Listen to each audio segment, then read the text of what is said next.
கண்டிஷனோட no cooling complaint இன்னைக்கு பார்க்க போகிறோம். இண்டெக்ஸு கஸ்டமர் கிட்ட ஃபீட்பேக் கேட்குறோம். ஃபீட்பேக்கை பேஸ் பண்ணி கொஸ்டினரிஸ் ப்ரிப்பேர் பண்ணுறோம். அந்த கொஸ்டினை பேஸ் பண்ணி நம்ம சிம்டம் டாட் மேட்ரிக்ஸில் அரைவ் பண்ணுறோம்.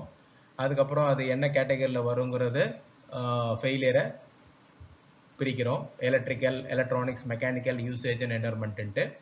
அதுக்கப்புறம் டயக்னஸ்க்கு ப்ராசஸ் கிரியேட் பண்ணுறோம். அதுக்கப்புறம் அதை ரிப்பேர் பண்ணுறது எப்படிங்கிறத நம்ம ப்ராசஸ் கிரியேட் பண்ணுறோம். கஸ்டமரோட ஃபீட்பேக் வந்து நோ கூலிங். கஸ்டமர் கிட்ட ஒரு 10 கொஸ்டின்ஸ் கேட்குறோம். ஏர் கண்டிஷன் என்ன டெம்பரேச்சர் செட் பண்ணி வச்சுருக்கீங்கன்ட்டு. எதுக்காகனா கூலிங் எந்த அளவுக்கு வச்சுருக்காங்கன்னு தெரிஞ்சுக்கிறதுக்காக. அடுத்த கேள்வி வந்து ஏர் கண்டிஷனர் எந்த மோடில் வச்சுருக்காங்கன்னு கேட்குறோம். எதுக்காகனா கரெக்டான மோடில் தான் ஏசி வச்சுருக்காங்களான்னு செக் பண்ணுறதுக்கு. அதுக்கப்புறம் ரூமில் எத்தனை பேர் இருப்பாங்கன்னு கேட்குறோம். ஸோ எதுக்காகனா ஹீட் லோட் கால்குலேஷனுக்காக அந்த கேள்வி கேட்குறோம். அந்த ரூமில் வந்து எத்தனை டன்னேஜ் ஏசி போட்டிருக்கீங்க, 1 டன்னா 1 டன்னா 2 டன்னான்னு. எதுக்காகனா அவங்களோட லோடுக்கும் கூலிங் கெப்பாசிட்டி ஆஃப் ரூமுக்கும் கரெக்டாக இருக்கான்னு செக் பண்ணுறதுக்காக. அதுக்கப்புறம் ரூமோட சைஸ் எவ்வளோன்னு கேட்குறோம். எதுக்காகனா ஹீட் லோடு கால்குலேஷனுக்காக கேட்குறோம். ஏர் ஃபில்டர் க்ளீன் பண்ணாங்களான்னு கேட்குறோம். எதுக்காகனா ஏர் சர்க்குலேஷன் கரெக்டாக இருக்கா இல்லையான்னு தெரிஞ்சுக்கிறதுக்காக. அப்புறம் அதுக்கப்புறம் சர்வீஸ் எப்போ பண்ணீங்கன்னு கேட்குறோம். எதுக்காகனா சர்வீஸ் ரெக்குவயர்மெண்ட் இருக்குதான்னு தெரிஞ்சுக்கிறதுக்காக. அடுத்த கேள்வி வந்து ரூம் வந்து ஃபர்ஸ்ட் ஃப்ளோரில் இருக்கா செகண்ட் ஃப்ளோரில் இருக்கான்னு கேட்குறோம். எதுக்காகனா ஹீட் ரேடியேஷன் வால் மூலமாகவும் ஃப்ளோர் மூலமாகவும் சீலிங் மூலமாகவும் வருதான்னு தெரிஞ்சுக்கிறதுக்காக.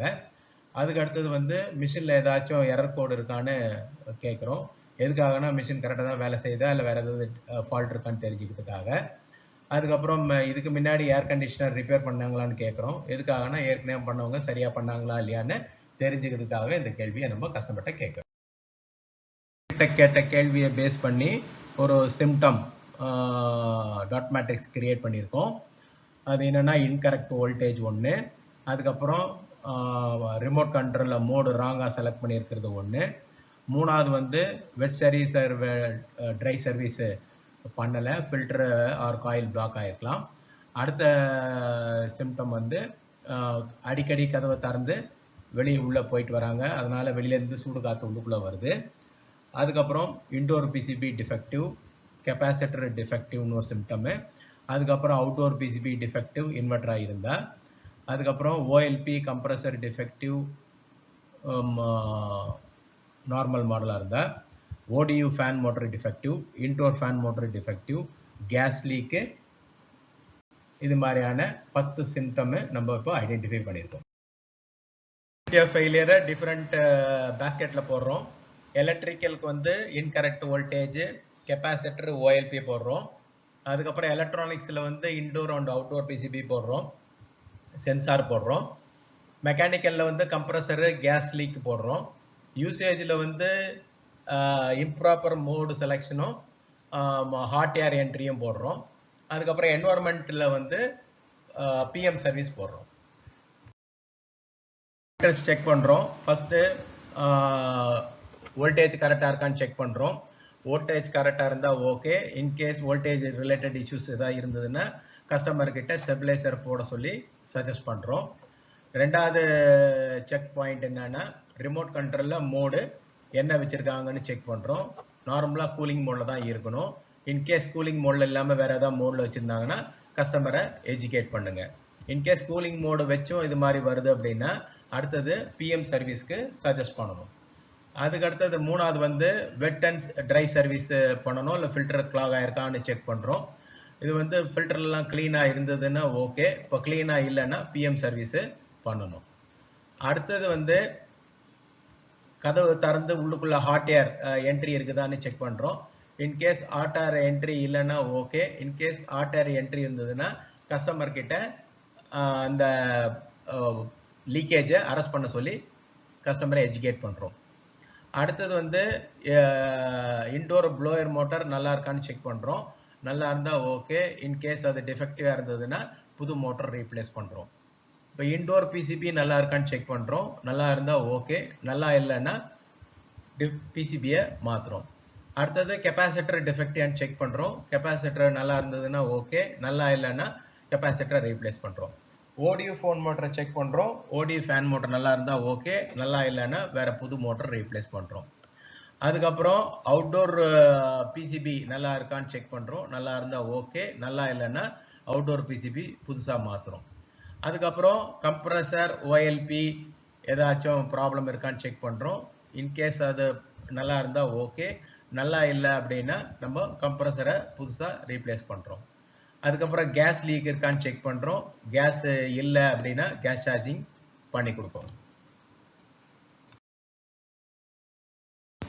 பவர் சப்ளை சாக்கெட்டை செக் பண்ற ப்ராசஸ் இது. நார்மலா வந்து சாக்கெட்ல வந்து ரைட் சைட்ல ஃபேஸ் இருக்கணும், லெஃப்ட் சைட்ல நியூட்ரல் இருக்கணும், மேல எர்த் இருக்கணும். டிஃபெக்ட் வந்து இன்கரெக்ட் வோல்டேஜ். நம்ம கம்பெனி ரெக்கமெண்டட் வோல்டேஜோட கம்மியா வந்துச்சு அப்படின்னா டிஃபரெண்ட் மாடல் ஸ்டெபிளைசர் இங்க ரெக்கமெண்ட் பண்ணியிருக்காங்க. ஸோ 100 வோல்ட்டுக்கு கீழே வந்துச்சுன்னா 86 to 280 வோல்ட் ஸ்டெபிளைசர் சஜஸ்ட் பண்ணலாம். 101 இருந்து 130 வோல்டேஜ் இன்புட் வந்துச்சுன்னா 110 to 280 வோல்டேஜ் உள்ள ஸ்டெபிளைசரை ரெக்கமெண்ட் பண்ணலாம். 131 இருந்து 150 வோல்டேஜ் உள்ள மாடலுக்கு 130 இருந்து 180 வோல்ட் உள்ள ஸ்டெபிளைசர் ரெக்கமெண்ட் பண்ணலாம்.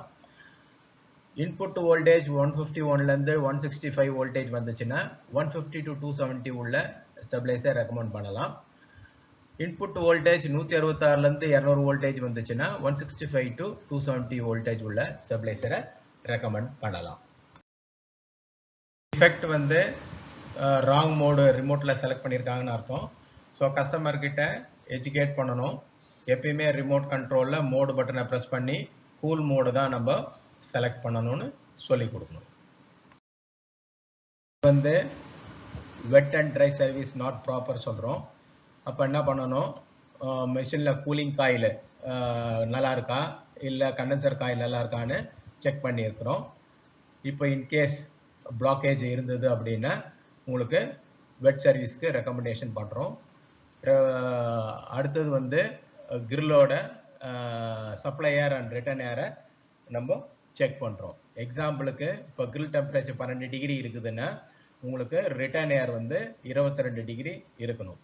மிஷின் ஆன் பண்ண உடனே கிரில் டெம்பரேச்சரு 10 டிகிரி ட்ராப் ஆச்சுன்னா 5 to 10 நிமிஷத்துல மிஷின் வந்து நல்லா இருக்குன்னு அர்த்தம். नमस्ते, इस वीडियो में हम एक स्प्लिट एसी के इंडोर यूनिट का ड्राई सर्विसिंग करेंगे। तो आइए देखते हैं। अब हम एसी की ड्राई सर्विस शुरू करेंगे। सबसे पहले हम फ्रंट पैनल को ओपन करके उसे लॉक में अटका के रखेंगे।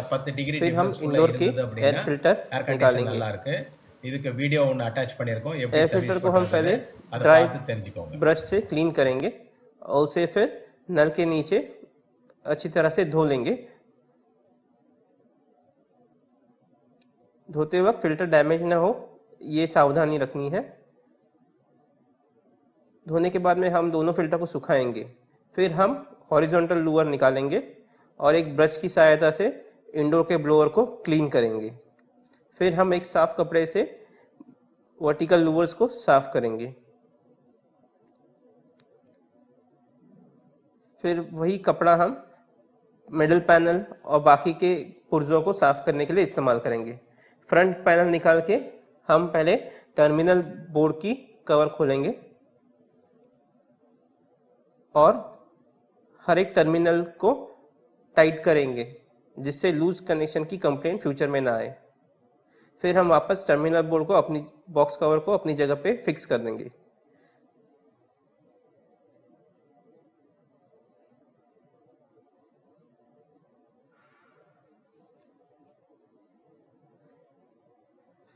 अभी हम फ्रंट पैनल वापस लगाकर उसे अंदर की साइड से क्लीन करेंगे। हम फिर हॉरिजॉन्टल लूवर्स को साफ करेंगे। फिर हम हॉरिजॉन्टल लूवर्स को लॉक में अटकाकर उसे अपनी जगह पे फिक्स कर लेंगे।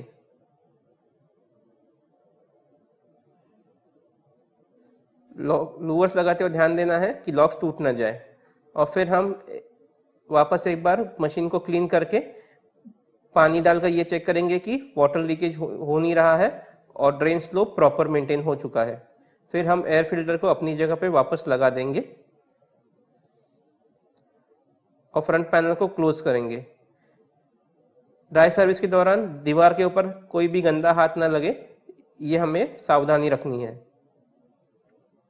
कस्टमर की लोकेशन को छोड़ते वक्त हमें साफ सफाई का ध्यान रखना है। इसी प्रकार हमारी ड्राई सर्विस कंप्लीट होती है। धन्यवाद। नमस्ते। इस वीडियो में हम एक स्प्लिट एसी के इंडोर यूनिट का वेट सर्विसिंग तो आइए देखते हैं। अब हम वेट सर्विस की शुरुआत करेंगे। प्रेशर पंप पहले हम इंडोर के फिल्टर निकालेंगे क्लीन பண்ணி முடிச்சதுக்கு और அப்புறம் फिर हम நம்ம फ्रंट पैनल का डिस्प्ले पीसीबी खोलेंगे। रिटर्न एयर टेंपरेचर मेजर பண்றோம்। फिर हम डिस्प्ले पीसीबी को अलग करके रख देंगे மிஷின் நல்லா இருக்குன்னு அர்த்தம்। और हम फ्रंट पैनल को निकालने की शुरुआत करेंगे। अटैच பண்ணிருக்கோம்।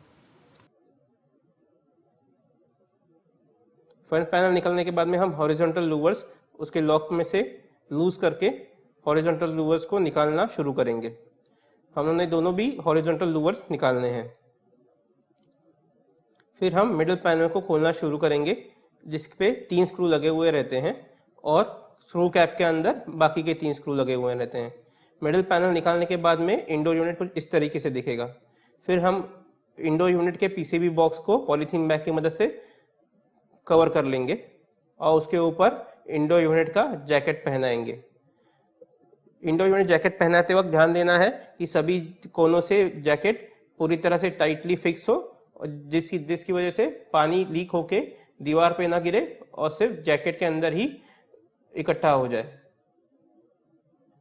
जैकेट पहनाने के बाद में हम जिप खोलेंगे और ब्रैकेट मशीन के पीछे के साइड में फिक्स करेंगे।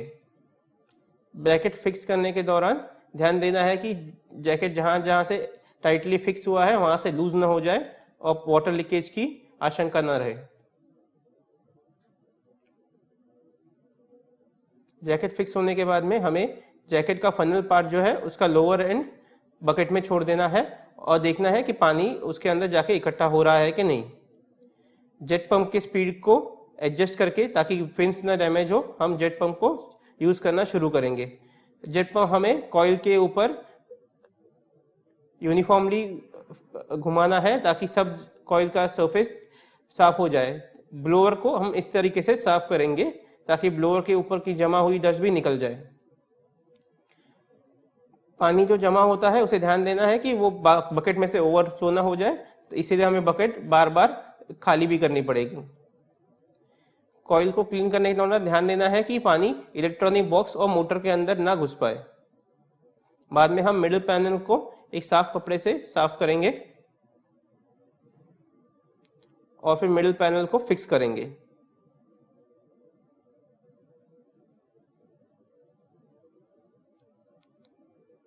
मिडिल पैनल को फिक्स करने के लिए हम उसके तीनों स्क्रू फिक्स करेंगे और उसके ऊपर हम वास्तविक स्क्रू कैप लगा देंगे।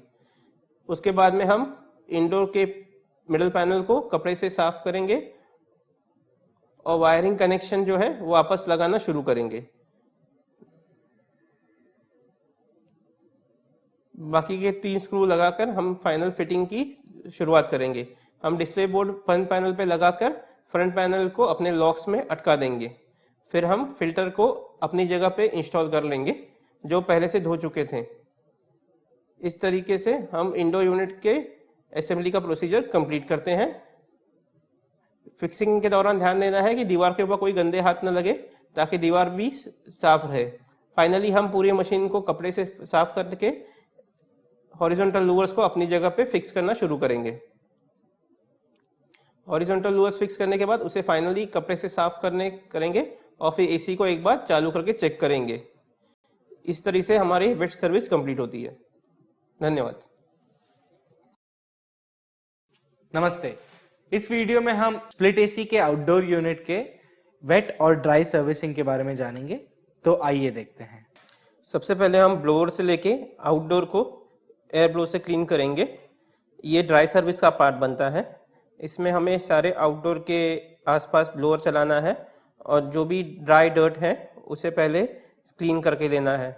इसका फ़ायदा ये होता है वेट सर्विसिंग के दौरान डर्ट आसानी से निकल जाती है और मशीन काफ़ी अच्छी तरह से क्लीन हो जाती है। इसके बाद में हम आउटडोर का टॉप पैनल खोलेंगे और अंदर के कंपोनेंट्स और टूल इलेक्ट्रिक बॉक्स को क्लीन करेंगे। क्लीनिंग के दौरान हमें हर एक कॉन्टैक्ट्स को टाइट भी करना होता है ताकि कोई लूज कनेक्शन से कंप्लेन ना आए। क्लीनिंग के दौरान सेफ्टी का ध्यान रखना है। अगर आप ऊंचाई पे काम कर रहे हैं तो सेफ्टी बेल्ट पहन के आपको काम करना है।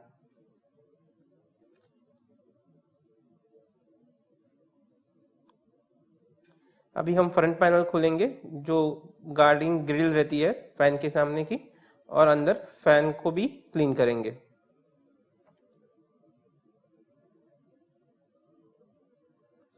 वेट सर्विस के पहले हमें फैन मोटर और पीसीबी को पॉलीथीन या प्लास्टिक बैग से पूरी तरह से ढक लेना है ताकि मोटर के अंदर पानी न जाए और खराब न हो जाए। जो इलेक्ट्रॉनिक बॉक्स रहता है उसे भी पॉलीथीन बैग से आपको कवर करके लेना है।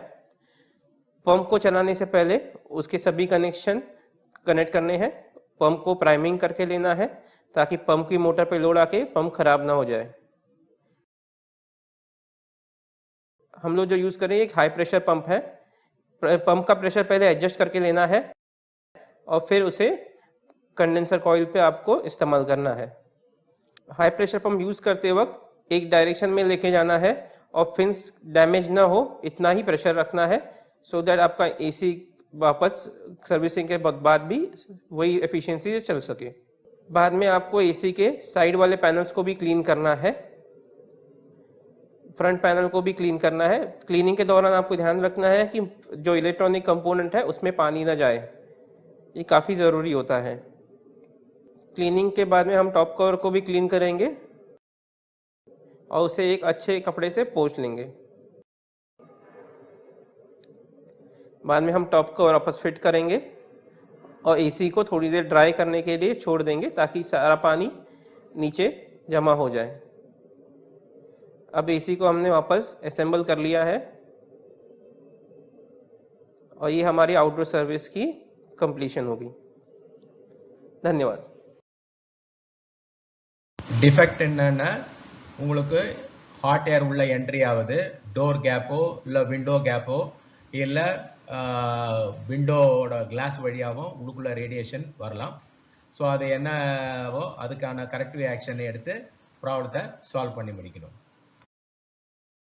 ஹாட் ஏர் என்ட்ரிக்கு ரிப்பேர் ப்ராசஸ்ஸு இப்போ எங்கெல்லாம் உங்களுக்கு வந்து விண்டோலேயோ இல்லை ஃப்ளோர்லேயோ டோர்லேயோ உங்களுக்கு கேப் இருந்ததுன்னா ஃபோம் டேப் போட்டு வெட்டி அந்த ஏர் கேப்பை க்ளோஸ் பண்ணிடணும். இன்கேஸ் உங்களுக்கு வந்து கண்ணாடி ஜன்னல் இல்லை கண்ணாடி கதவு இருந்ததுன்னா அதுக்கு ஒரு கர்டன் போட்டு உங்களுக்கு ஹீட் ரேடியேஷனை கம்மி பண்ணலாம். கஸ்டமர் கிட்ட அதை பற்றி எஜுகேட் பண்ணி சொல்லி கொடுக்கணும். டிஃபெக்ட் வந்து இன்டோர் ப்ளோயர் மோட்டரு இல்லைன்னா புஷ்ஷு ஜாம்னு சொல்கிறோம். ஸோ ஃபஸ்ட்டு வந்து இன்டோர் மோட்டரு ஒர்க் ஆகுதான்னு செக் பண்ணிக்கிறோம். அதுக்கப்புறம் லெஃப்ட் ஹேண்ட் சைடில் இருக்க பேரிங் புஷ்ஷு ஃப்ரீயாக ரொட்டேட் ஆகுதான்னு செக் பண்ணிக்கிறோம். இன்டோர் மோட்டர் டிஃபெக்ட்டுக்கு ரிப்பேர் ப்ராசஸ்ஸு ஃபஸ்ட்டு வந்து ப்ளோயரை கையில் சுற்றி பார்க்குறீங்க. லெஃப்ட் ஹேண்ட் சைடில் இருக்க புஷ்ஷு ஃப்ரீயாக இருக்கா இல்லையான்னு செக் பண்ணி பார்த்துக்கிறீங்க. அதுக்கப்புறம் மோட்டருக்கு வோல்டேஜ் கரெக்டாக வருதான்னு செக் பண்ணிக்கிறீங்க. இப்போ ஃபேன் மோட்டருக்கு ரெசிஸ்டன்ஸ் செக் பண்ணுறோம். ப்ரௌன் கலர் ஒயருக்கும் ரெட் கலர் ஒயருக்கும் ரெசிஸ்டன்ஸ் பார்க்குறோம். ஒயிட் கலருக்கும் ரெட் கலருக்கும் ரெசிஸ்டன்ஸ் பார்க்குறோம். ப்ரௌனுக்கும் ஒயிட்டுக்கும் ரெசிஸ்டன்ஸ் பார்க்குறோம்.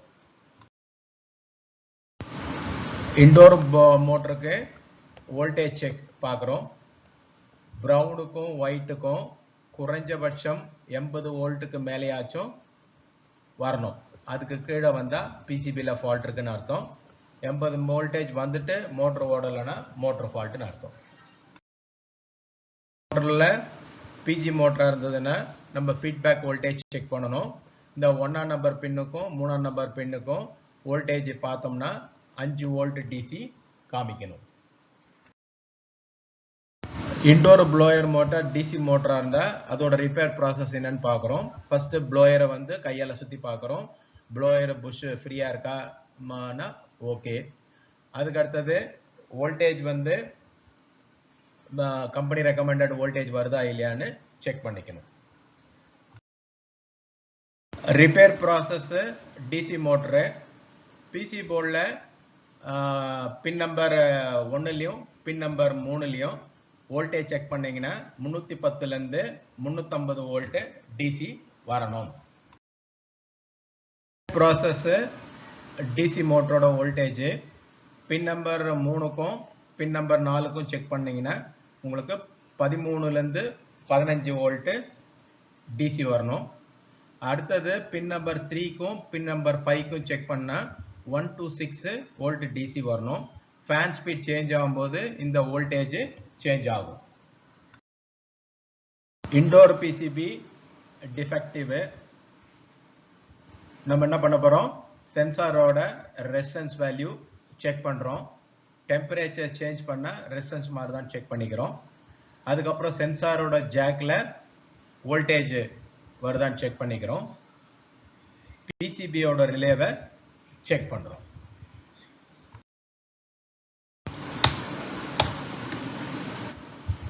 இப்போ சென்சாரோட ரெசிஸ்டன்சஸ் பார்க்கும்போது 34 டிகிரிக்கு 6.8 கிலோ ஓம்ஸ் காமிக்குது. அதே சென்சார் வந்து 19 டிகிரிக்கு எடுத்துட்டு போகும்போது 11.24 கிலோ ஓம்ஸ் காமிக்குது.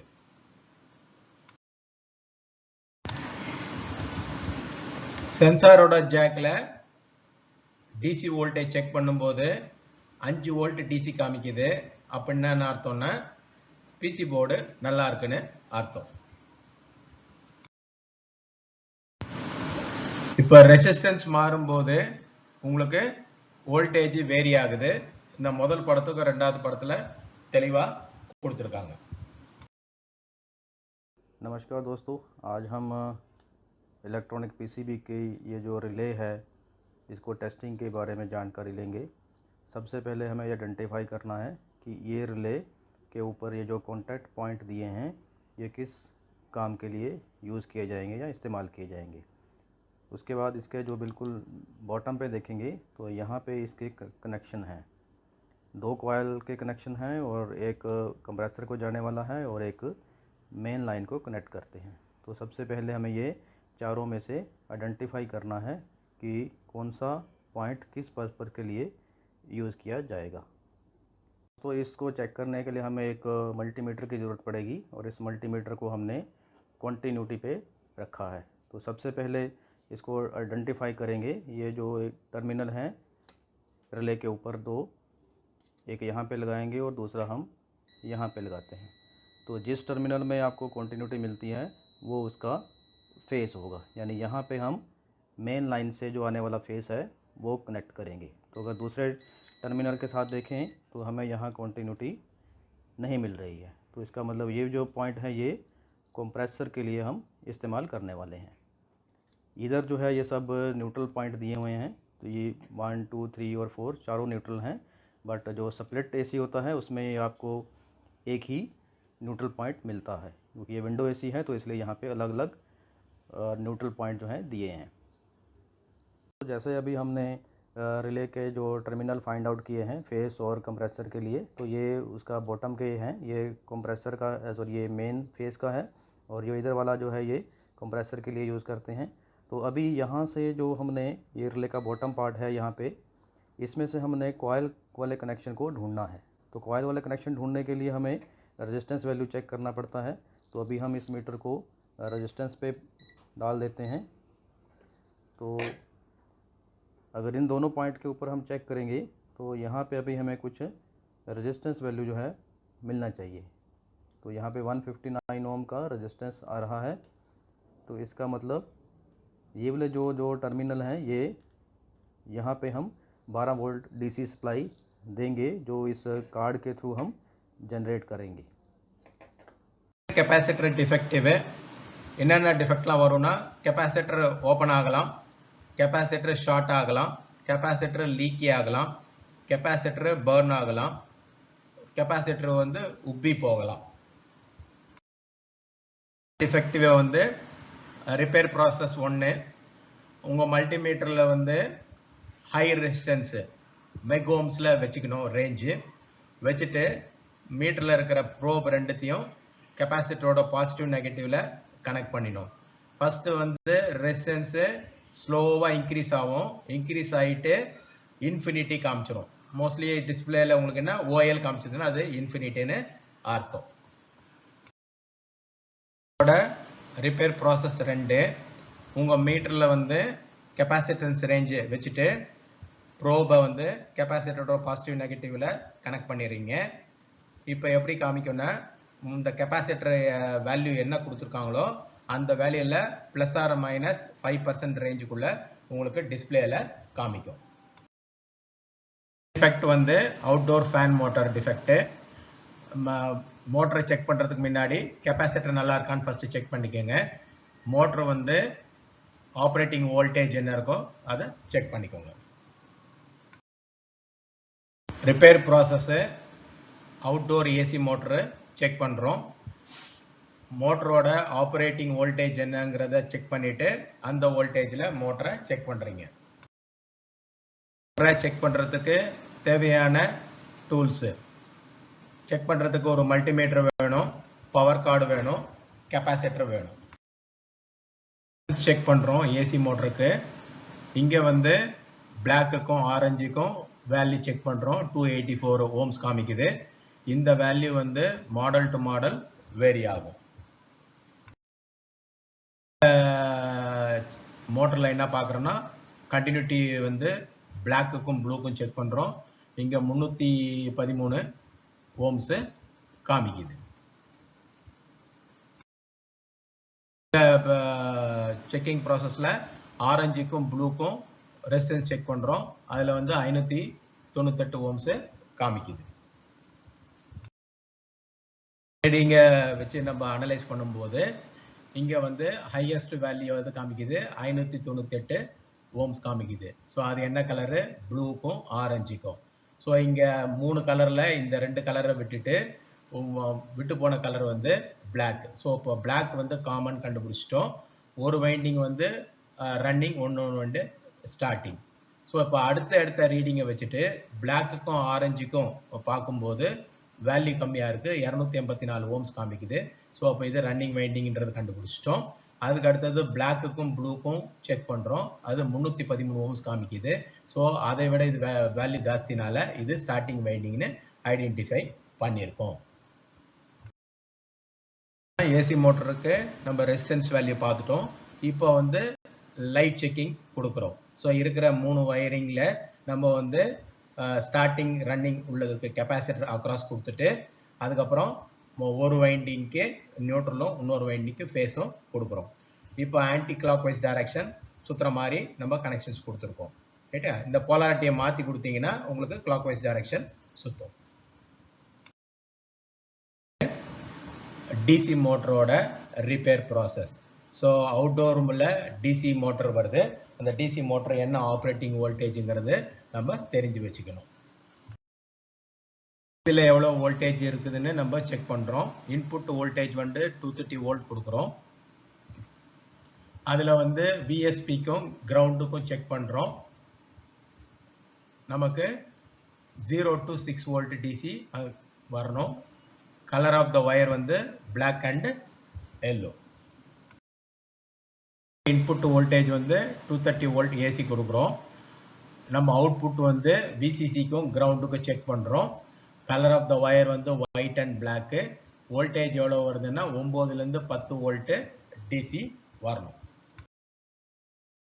இன்புட் வோல்டேஜ் 230 வோல்ட் ஏசி கொடுக்குறோம். நம்ம வந்து விஎம்க்கும் கிரவுண்டுக்கும் செக் பண்ணுறோம். கலர் வந்து ரெட் அண்டு பிளாக்கு.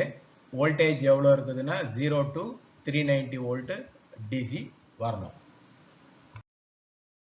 இன்வெர்டர் ஏசியில் இருக்கிற அவுட்டோர் பிசிபி டிஃபெக்டிவ். இப்போ என்ன பண்ணுறோம்? அவுட்டோர் பிசிபியில் அவுட்புட் வருதான்னு செக் பண்ணுறதுக்கு டெஸ்ட் ஜிக் இருக்குது. அதை வச்சு செக் பண்ணுங்கள். இன்கேஸ் உங்ககிட்ட டெஸ்ட் ஜிக் இல்லைன்னா பல்பையும் ஹோல்டரையும் யூஸ் பண்ணி அவுட்புட்டில் இதை கனெக்ட் பண்ணிங்கன்னா லேம்பு எரியும். அவுட்டோர் பிசிபியான ரிப்பேர் ப்ராசஸ் 1. ஜிக் மூலமாக உங்களுக்கு அவுட்புட்டு எடுத்துகிட்டு போய் UVW டெர்மினலில் பிசிபியில் கனெக்ட் பண்ணுறோம். கனெக்ட் பண்ணிவிட்டு உங்களுக்கு இந்த ஜிக்கில் என்ன இண்டிகேஷன் காமிக்குதுன்னு பார்க்குறீங்க. இப்போ பல்பு மூலமா எப்படி அவுட்புட் செக் பண்றது நீங்க வீடியோ இருக்கு, அந்த வீடியோ பார்த்து லேர்ன் பண்ணிக்கோங்க.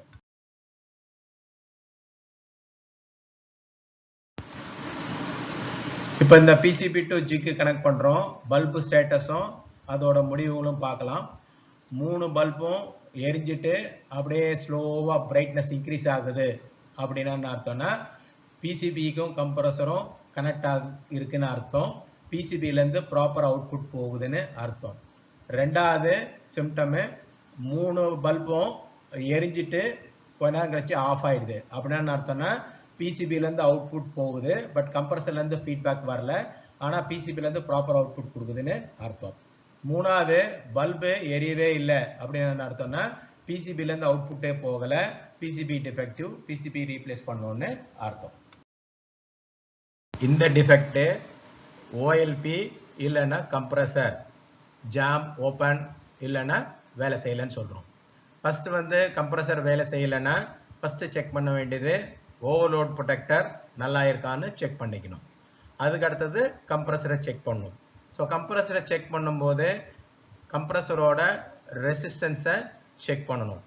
ஒன்ஸ் ரெசிஸ்டன்ஸ்லாம் நார்மலாக இருந்ததுன்னா அதுக்கப்புறம் நம்ம என்ன பண்ணணும், கம்ப்ரஸருக்கு சப்ளை கொடுத்து ஆன் பண்ணி பார்க்கணும். கம்ப்ரஸரை ஆன் பண்ணி டைரக்டாக பார்க்கறதுக்கு முன்னாடி நார்மல் டெம்பரேச்சர்ல இருக்கான்னு செக் பண்ணிக்கணும். Process 1 OLP testing. ஸோ OLPக்கு நார்மலாக கண்டினியூட்டி டெஸ்ட் பண்ணால் போதும். கண்டினியூட்டி வைக்கும்போது பீப் சவுண்ட் கேட்டுச்சுன்னா OLP நல்லா இருக்கு, பீப் சவுண்ட் கேட்கலன்னா OLP defective. Repair process 2 compressor not pumping டிஃபெக்டை இப்போ பார்க்க போகிறோம். ரைட்டா? ஸோ இப்போ ஒன்ஸ் செக் பண்ணும்போது மிஷினில் வந்து ஆம்பரேஜ் மெஷர் பண்ணுறதுக்கு கிளாம் மீட்டரும் போட்டிருக்கணும், நம்ம செக்ஷன் லைனில் வந்து கேஜும் போட்டிருக்கணும். ரைட்டா? ஸோ மிஷின் ஆன் பண்ண உடனே உங்களுக்கு பேக் ப்ரெஷரும் ஸ்டாண்டிங் ப்ரெஷரும் சேமாக இருந்ததுன்னா கம்ப்ரஸர் பம்ப் ஆகலைன்னு அர்த்தம். Repair process 2 compressor not pumping. So amperage ரீடிங்கை பார்த்தீங்கன்னா கம்பெனியில் ஏற்கனவே ஒரு ரேட்டட் கரண்ட் கொடுத்துருப்பாங்க, அந்த கரண்ட்டை விட இது கம்மியாக இருக்கும். அதே மாதிரி செக்ஷன் ப்ரெஷரு உங்களுக்கு ஸ்டாண்டிங் ப்ரெஷருக்கு ஈக்குவலாக இருந்ததுன்னா நோ பம்பிங்னு அர்த்தம்.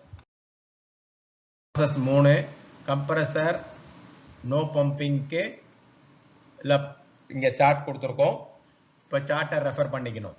ஸோ ஒவ்வொரு கேஸுக்கும் செக்ஷன் ப்ரெஷர் எவ்வளோ, டிஸ்சார்ஜ் ப்ரெஷர் எவ்வளோ, ஸ்டாண்டிங் ப்ரெஷர் எவ்வளோன்னு கொடுத்துருக்கோம். ஸ்டாண்டிங் ப்ரெஷர் வந்து 25 டிகிரி சென்டிகிரேட்டுக்கான ஸ்டாண்டிங் ப்ரெஷர்.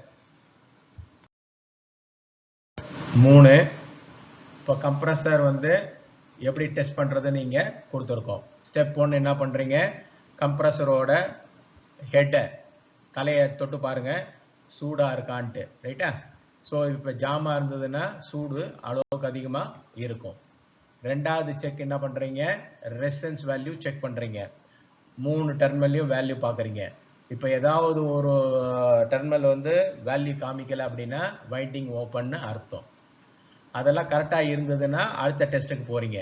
ஸோ கெப்பாசிட்டரை சர்க்கியூட்டில் காமிச்சிருக்க மாதிரி கனெக்ட் பண்ணிவிட்டு கம்ப்ரஸரை ஆன் பண்ணுறீங்க, கிளாம் மீட்டரை போட்டுறீங்க.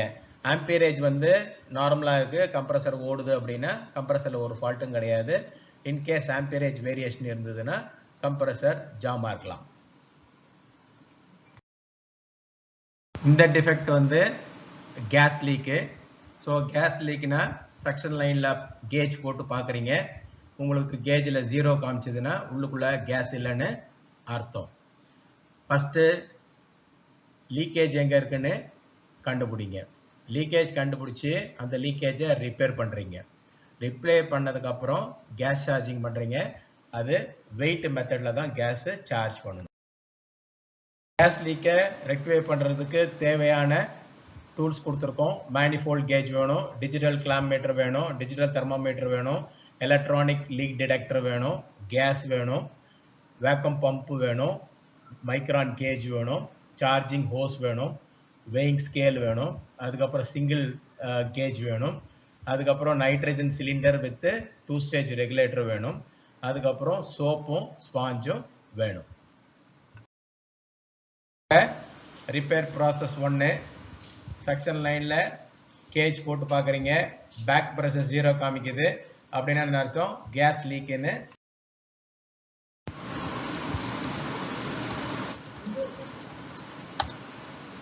கேஸ் லீக்கோட ரிப்பேர் ப்ராசஸ் 2. லீக் எங்க இருக்குன்னு ஐடென்டிஃபை பண்ணோம். இங்க சில படங்கள் கொடுத்துருக்கோம். நார்மலா இங்க லீக்கேஜ் நடக்கும். ஒன்று அவுட்டோரோட வால் கிட்ட லீக் ஆகிறது வாய்ப்பு இருக்கு. இந்த வால் ஆலன் ஸ்க்ரூ கிட்ட லீக் ஆகிறதுக்கான வாய்ப்பு இருக்குது. அதுக்கப்புறம் உங்களுக்கு இன்டோரோட இன்டர்கனெக்டிங் பைப் கிட்ட லீக் ஆகுறது வாய்ப்பு இருக்கு. கண்டென்சரோட இதுல இருந்து லீக் ஆகிறதுக்கு வாய்ப்பு இருக்கு. ஸோ இதெல்லாம் வந்து பாசிபிள், லீக் எங்க வேணாலும் இருக்கலாம். ஸோ நம்ம அதை ஐடென்டிஃபை பண்ணி அதை ரெக்டிஃபை பண்ண 3ல நம்ம என்ன பண்றோம், உங்களுக்கு உள்ள இருக்க கேஸ் ஏதாவது மிச்சம் மீதி இருந்ததுன்னா அதை ஃபுல்லா வெளியில ரிமூவ் பண்றோம்.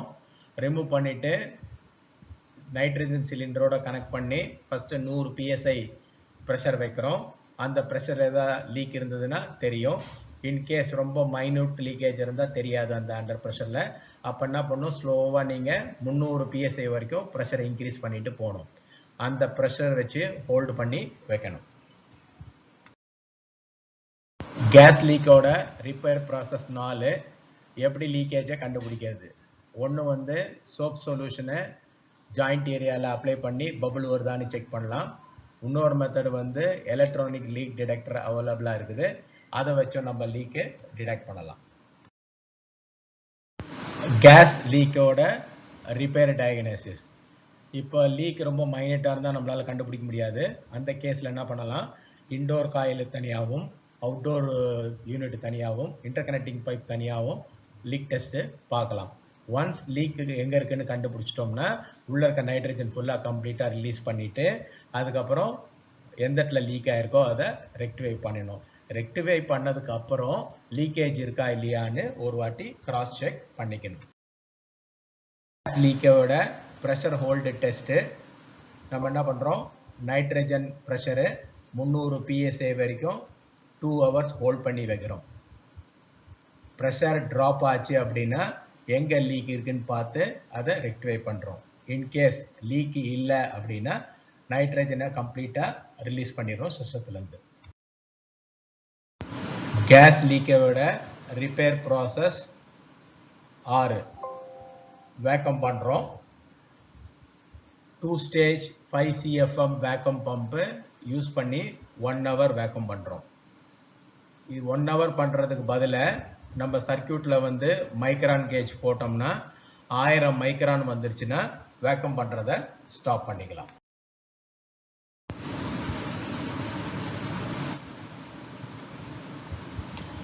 இந்த படத்தில் காமிச்சிருக்க மாதிரி நம்ம கனெக்ட் பண்ணிடுறோம். கனெக்ட் பண்ணிட்டு சிலிண்டரோட கேன் க்ளோஸ் பண்ணி வச்சிடுறோம். அதுக்கப்புறம் மேனிஃபோல்டு கேஜோட வால்வியை ஓப்பன் பண்ணி விட்டுறோம். ஓப்பன் பண்ணதுக்கப்புறம் நம்ம என்ன பண்ணுறோம், வேக்கம் பம்ப் ஆன் பண்ணுறோம். வேக்கம் பம்ப் ஆன் பண்ண உடனே மைக்ரான் கேஜில் ரீடிங் காமிக்கும். Micron gauge once 1000 micron reach ஆனதுக்கப்புறம் வால்வோட ஏவும் பியும் க்ளோஸ் பண்ணிடுறோம் மேனிஃபோல்டு கேஜோடது. அதுக்கப்புறம் என்ன பண்ணுறோம், வேக்கம் பம்பை ஸ்டாப் பண்ணிடுறோம். இப்போ சிஸ்டம் வேக்கம் ஆயிடுச்சுன்னு அர்த்தம்.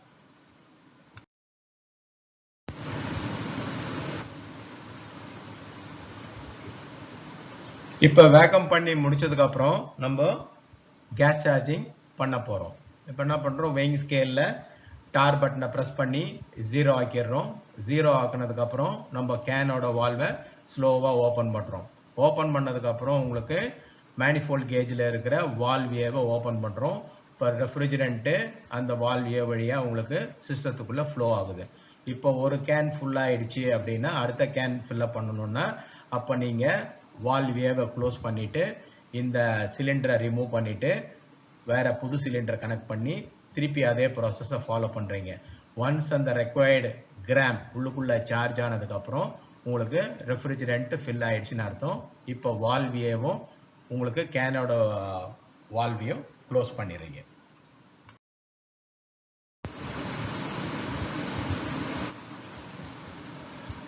Repair process 8 performance test. இப்போ எல்லாம் கேஸ் சார்ஜிங் பண்ணி முடிச்சாச்சு. இப்போ என்ன பண்றோம், பேராமீட்டர் செக் பண்றோம். என்னென்னது, கரண்ட்டு, டெம்பரேச்சரு ப்ரெஷரு எல்லாமே பார்த்துட்டு மிஷினை கமிஷனிங் பண்ணிடுறோம்.